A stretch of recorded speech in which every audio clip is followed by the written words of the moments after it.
एक खाट के 4 पाया होते हैं। चारों पाया में एक पाया भी कमजोर हो तो न उसमें सो सकते हैं न सुला सकते हैं। इसलिए चारों पाया का सुंदर होना और व्यवस्थित होना जरूरी होता है। वैसे जीवन में 4 चीज अगर हो तो जीवन सुंदर और सुखमय बनता है।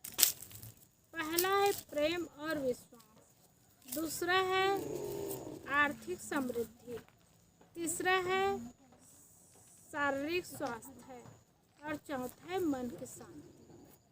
अगर चारों सही हैं तो निश्चित है जीवन सुंदर बनेगा, जीवन सुखमय बनेगा, जीवन शांति का होगा। और चारों में एक भी कमजोर हो तो जीवन अच्छा नहीं बन सकता, क्योंकि खाट में एक भी पाया कमजोर हो ना तो सोते समय डर लगेगा कहीं टूट न जाए, कहीं गिर न जाऊं, कहीं दुर्दशा न हो जाए। इसलिए चारों पाया का ठीक होना और व्यवस्थित होना जरूरी होता है। वैसे जीवन में चारों चीज का होना बहुत जरूरी होता है। पहला है प्रेम और विश्वास।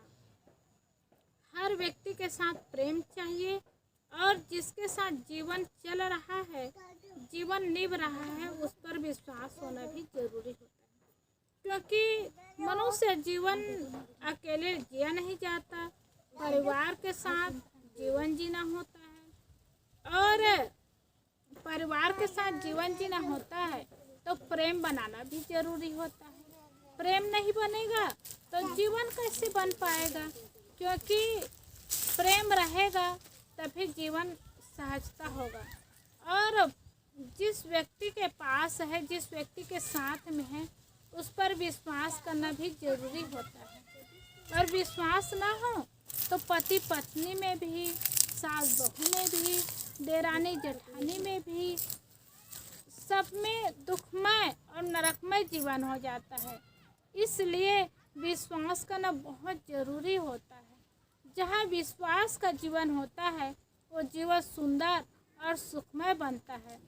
इसीलिए संत गुरुजन समझाते बताते हैं, जिस व्यक्ति के साथ में है, जहाँ पर है वहाँ प्रेम हो और प्रेम के साथ साथ विश्वास हो।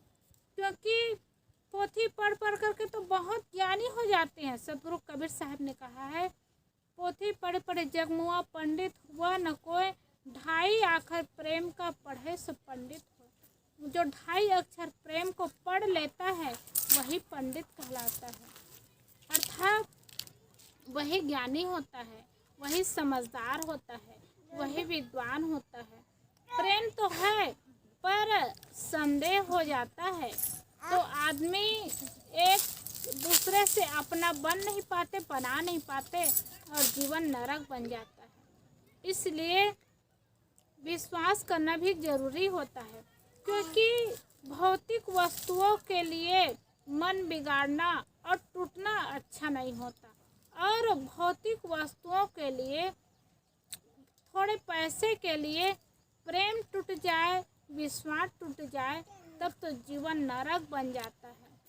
तो निश्चित है प्रेम बना करके रखना है, विश्वास बना करके रखना है और तभी जीवन सुंदर बन पाता है। नहीं तो देखते हैं एक लड़की ससुराल आती है तो माता पिता, घर परिवार और गांव को छोड़ करके आती है। क्यों आती है? इसलिए कि जहाँ मैं जा रही हूँ वहाँ मेरा सब अपना होगा और उसी के साथ मुझे जीवन बिताना है, जीवन गुजारना है। इसीलिए जिस घर में आते, जिस परिवार में आती है, न घर के लोग परिचित होते हैं, न परिवार के लोग होते हैं, न गांव के लोग होते हैं, किंतु वहाँ जीवन बिताते हैं तो अपना प्रेम बना करके सबसे प्रेम बनाते हैं। और प्रेम ही नहीं, वहाँ विश्वास भी रखते हैं। और इस विश्वास रखते हैं तभी तो जीवन सुंदर बन पाता है। भविष्य में कहीं दुख हो, तकलीफ हो तो यही लोग सहारा देंगे, यही लोग साथ देंगे और यही लोग अपना है और यही लोग दुख और तकलीफ में काम आएंगे। इतना विश्वास रखते हैं और यही विश्वास होता है और ऐसे ही प्रेम बना रहता है। तो एक ससुराल आती है तो घर को अपना बना लेते हैं, परिवार को अपना बना लेते हैं, और वही 1 साल 2 साल नहीं, जीवन वहीं बीतता है। तो जीवन किस माध्यम से बीतता है? जहाँ प्रेम है, विश्वास है, उस माध्यम से जीवन बीतता है। तो ये बहुत ज़रूरी है। और दूसरी बात है आर्थिक समृद्धि। प्रेम और विश्वास तो है, प्रेम भी है, विश्वास भी है, लेकिन आर्थिक समृद्धि नहीं है। क्योंकि जीवन है तो बहुत चीज़ की आवश्यकता होती है, और बहुत चीज़ की आवश्यकता के लिए पैसे चाहिए, और पैसा नहीं होगा तो जीवन कैसे चलेगा। इसीलिए पैसे की आवश्यकता है। और पैसा कहाँ से होगा? मेहनत करेंगे, काम करेंगे तब पैसा मिलेगा। इसलिए मेहनत भी करना पड़ता है, काम भी करना पड़ता है, और काम करके एक एक पैसा इकट्ठा करके रखना भी पड़ता है, वर्तमान के लिए भी और भविष्य के लिए भी। आज खाने को मिल जाता है और कल ना मिले, इसके लिए तो दुख होगा ही। इसलिए आज के लिए भी चाहिए, कल के लिए भी चाहिए, और भविष्य के लिए भी चाहिए। और भविष्य में उनके परिवार की संख्या बढ़ेगी, उनके बच्चे आएंगे, खाने पीने को नहीं होगा तो दुख होगा, तकलीफ होगी। इसलिए रहने के लिए, इस शरीर के रहने के लिए छाया चाहिए, इस शरीर को ढकने के लिए कपड़ा चाहिए, और पेट की अग्नि बुझाने के लिए भोजन चाहिए। तो तीनों चीज़ की आवश्यकता शरीर रहते तक है, रोटी, कपड़ा और मकान। और रोटी और कपड़ा और मकान के लिए धन चाहिए, तो एकदम खाली हाथ भी नहीं बनता। संत महात्मा भी होते हैं, संत महात्मा हाथ में पैसा नहीं रखते, संत महात्माओं के पास पैसा नहीं रहता, पैसा कमाने के लिए भी जीवन नहीं चलाते, लेकिन भक्त लोग सहयोग करते हैं, भक्त लोग समझते हैं। तो संतों को भी पेट की अग्नि बुझाने के लिए खाना पड़ता है, और इस शरीर के मर्यादा के लिए कपड़ा की आवश्यकता होती है, और छाया की आवश्यकता होती है। तो कुटिया बनाते हैं, वहाँ बना करके रहते हैं। तो भगत लोग सहयोग करते हैं। हर जगह पैसे की आवश्यकता होती है, और पैसे का उपयोग होता है, और पैसा मिलता है तो सुख रहता है, शांति रहती है। इसीलिए आर्थिक सहयोग की आवश्यकता होती है, और आर्थिक समृद्धि होना तो उनका घर, उनका परिवार, जीवन सुंदर बनता है। क्योंकि किसी किसी के घर में देखने को मिलता है परिवार तो बहुत बड़ा है, लेकिन खाने के लिए वस्तु नहीं रहता, और काम ठीक से नहीं रहता, गरीबी जीवन होता है, तो जीवन बहुत दुखमय हो जाता है, नरकमय हो जाता है। परिवार है, लेकिन परिवार के रहने के लिए, पेट की अग्नि बुझाने के लिए, छाया के लिए, मर्यादा के लिए कपड़ा भी नहीं और मकान भी नहीं, तो दुख तो होना ही है। इसीलिए ये दुख दूर होने के लिए, दुख को दूर करने के लिए पैसे की चाहिए, और पैसे तब होगा, कहीं ऐसे पैसा तो आता नहीं, बिना मेहनत के पैसा नहीं आता, मेहनत करना पड़ता है, और मेहनत करेंगे तभी तो पैसा आएगा। इसीलिए आर्थिक समृद्धि चाहिए, आर्थिक समृद्धि होगी तभी जीवन में सुख होगा। और तीसरी बात है शारीरिक स्वास्थ्य है, प्रेम है, विश्वास है, परिवार में धन भी है, आर्थिक समृद्धि भी सही है, किंतु शरीर ठीक नहीं है तब जीवन सुखमय नहीं बन सकता। शरीर में रोग है, बीमारी है, तकलीफ है, तो जीवन दुखमय नहीं नरकमय हो जाता है।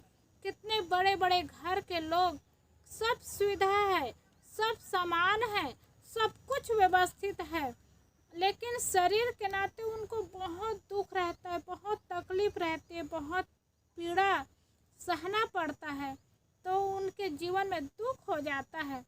कहते हैं 84 का दुख भोगना पड़ रहा है मुझे शरीर के नाते। तो शरीर तो कर्म के अनुसार, प्रारब्ध के अनुसार शरीर का दुख होता है, लेकिन जब तक शरीर में दुख है, तकलीफ है, प्रारब्ध का भोग है, शरीर रहते तक तो नहीं पड़ेगा।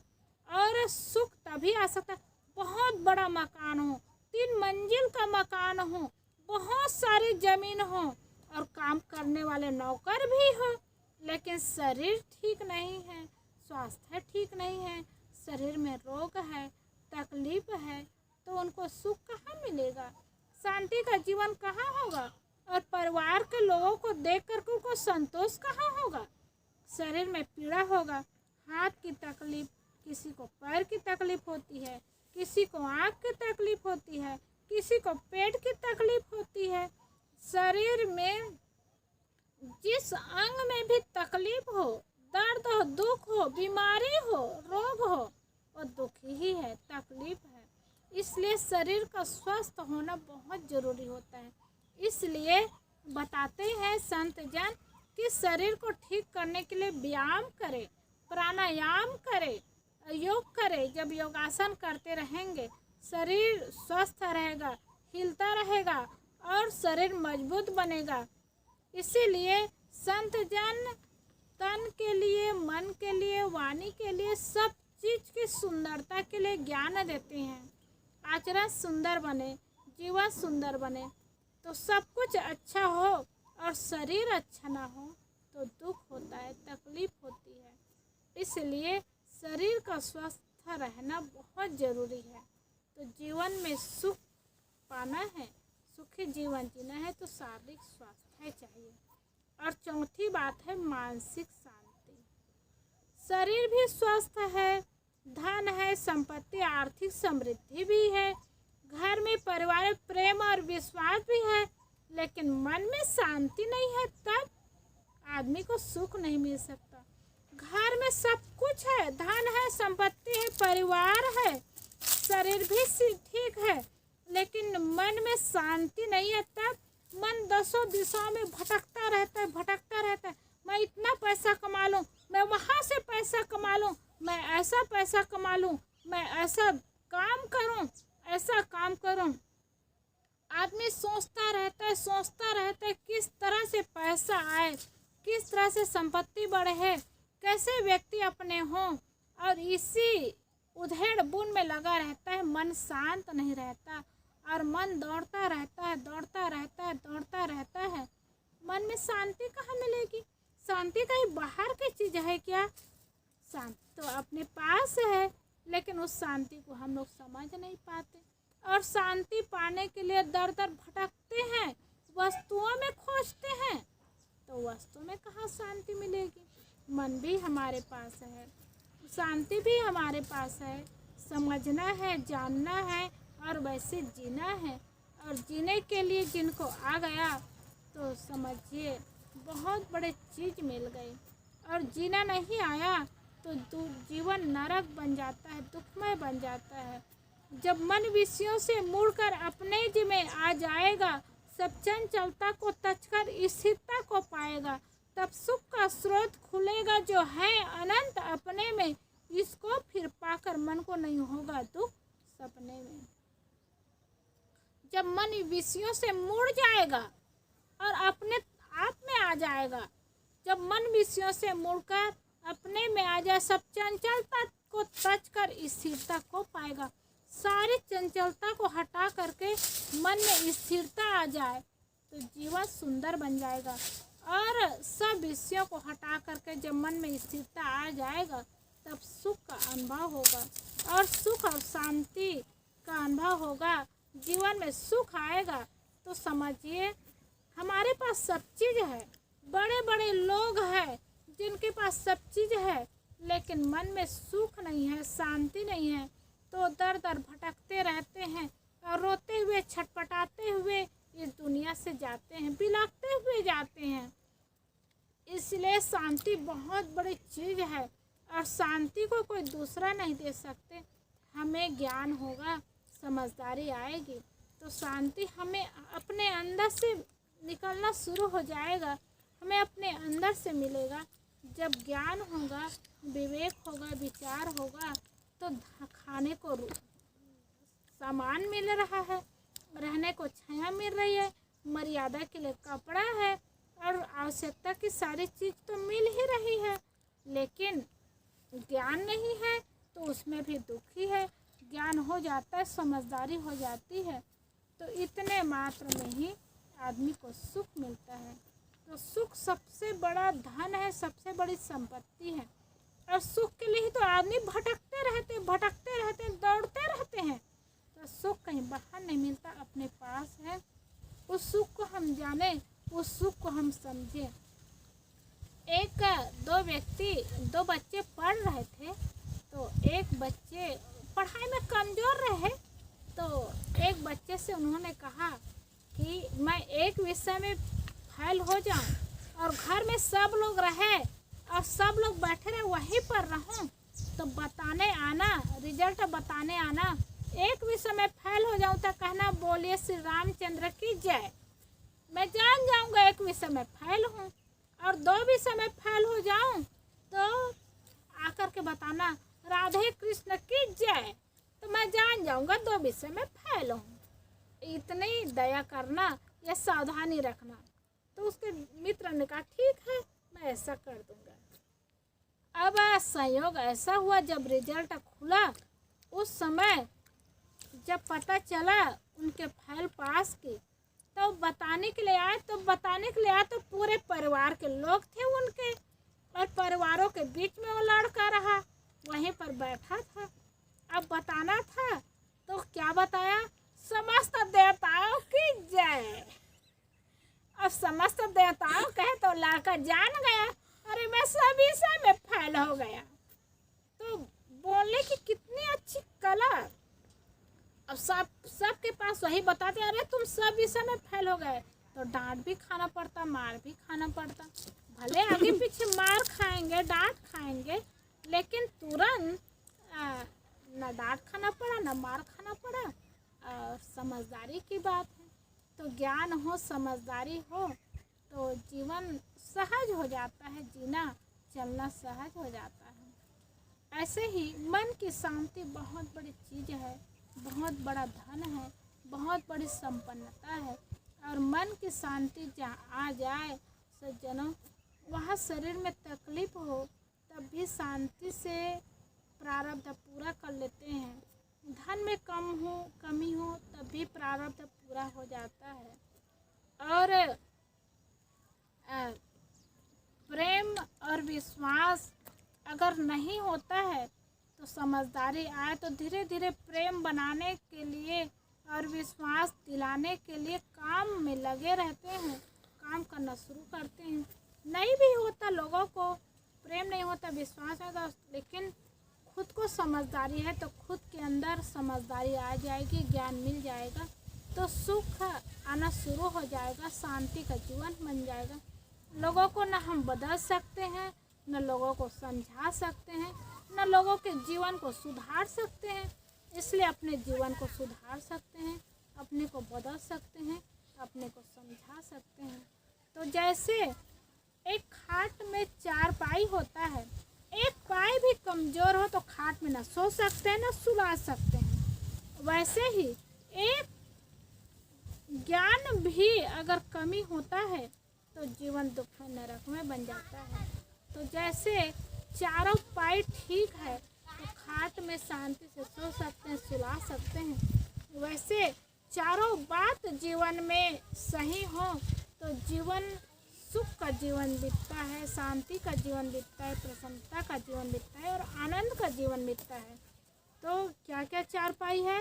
पहला है प्रेम और विश्वास, दूसरी बात है आर्थिक समृद्धि, तीसरी बात है शारीरिक स्वास्थ्य और चौथी बात है मन की शांति।